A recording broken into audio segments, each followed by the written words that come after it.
Hi hello, আজকে চলে এসেছি আরও একটা দারুণ রেসিপি নিয়ে। জানো তো, আমার মা কিন্তু ব্রাহ্মণ বাড়ির মেয়ে, কিন্তু আমার বাবা জেলে, যার জন্য আমার বাবার বাড়িতে আমার মা বিয়ে হয়ে আসার পর অনেক ধরনের মাছ রান্না শিখেছিল।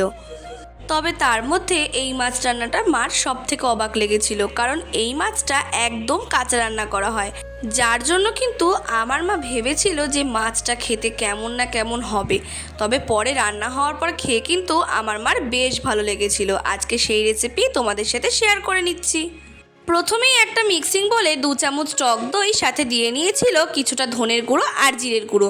এখানে কিন্তু ধনের গুঁড়োটা জিরের গুঁড়োর থেকে একটু বেশিই ব্যবহার করেছিল, যাতে মাছের টেস্টটা আরও ভালো হয়। আর দিয়েছিল 1 চামচ লঙ্কার গুঁড়ো আর 1 চামচ আদা আর কাঁচা লঙ্কা বাটা, আর দিয়েছিল 1 চামচ হলুদ। এবার সব কিছুকে ভালো করে ম্যারিনেশন করে প্রায় 15 মিনিট মতো কিন্তু এখানে ঢাকা দিয়ে রেখে দেওয়া হবে। আমরা তো এখানে বেশ বড় বড় সাইজের 3টেই মাছ রান্না করছি। তোমরা কিন্তু যদি বেশি মাছ রান্না করো তাহলে কিন্তু মশলার প্রপোর্শনটা সেই হিসেবেই করে নিও।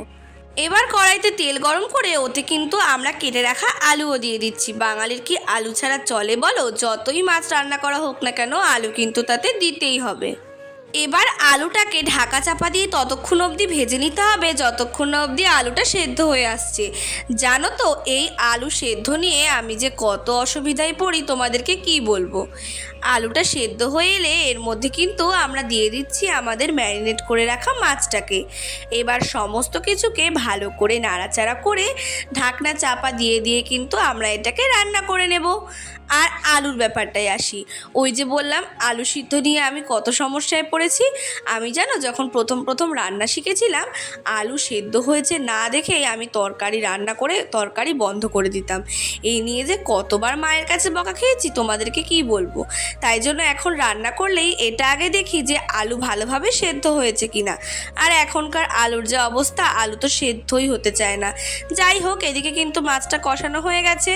আর এরপরে আমরা মশলার বাটি ধোয়া জলটাও কিন্তু এর মধ্যে দিয়ে দিলাম। এবার সমস্ত কিছুকে ভালো করে নাড়াচাড়া করে আবারও কিছুক্ষণ ঢাকা চাপা দিয়ে আমরা এটাকে রান্না হতে দেব।